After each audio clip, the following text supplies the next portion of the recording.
আম্মার বিন জুমুর রাদিয়াল্লাহু তাআলা এর কথা মনে পড়ে। 60 বছর 65 বছরে উহুদের ময়দানে 4 সন্তান পাঠাই দিয়েছে, যা শহীদ হয়ে নিজেও পোশাক পরেছে। ইয়া রাসূলুল্লাহ কেমন লাগছে? 65 বছরের বুড়া বৃদ্ধ, ইয়া রাসূলুল্লাহ যুদ্ধে যাব।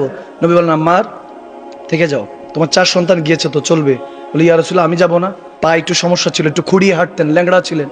হাদিসে বুখারী। নবীজি বলে না তুমি যাও না, 4 সন্তান গিয়েছে, হয়ে যাবে, হক আদায় হয়ে যাবে। বলে ইয়া রাসূলুল্লাহ আমি যাব না, আপনার হুকুম তো অমান্য করার সুযোগ নেই। শুধু এতটুকু জানতে চাই আপনার আম্মা 65-70 বছরের এই ল্যাংড়া বুড়াকে যদি শহীদ হয় আল্লাহ জান্নাত দিবে? সুবহানাল্লাহ। নবীজি চোখের পানি ছেড়ে দিয়েছেন রাহমাতুল্লাহ আলাইহি। শহীদ হওয়ার জন্য এত ইচ্ছা লাকা। আপনি বলেছেন শাহাদাতি মুসলমানের একমাত্র তামান্না, ইচ্ছা। এই ইচ্ছা ছাড়া তার কিছু নাই। তখন পেয়ার নবী বলেন তাহলে শুনো, ওই 65-70 বছরের ওই বৃদ্ধ যখন ইমানের জজবা নিজের মনের কথাগুলি পেয়ার নবীর কাছে বলছেন, নবীজি সুসংবাদ দিচ্ছেন, শুনো যখন তুমি শাহাদাত বরণ করবা, খোদার ইজ্জতের কসম 33 বছরের তাগড়া যুবক বানিয়ে আল্লাহ তোমার সাথে দেখা করার জন্য অপেক্ষা করছে। তখন বলেন ইয়া রাসূলুল্লাহ তাহলে এই 65 বছর 70 বছরের এই বৃদ্ধ ল্যাংড়া হয়ে কেন থাকবে? শাহাদাত বরণ করে টুকরো টুকরো হয়ে 33 বছরের তাগড়া যুবক হয়ে মুস্তাফা জান রহমাতের সাথে আল্লাহর সাথে দেখা করতে চায়। সুবহানাল্লাহ।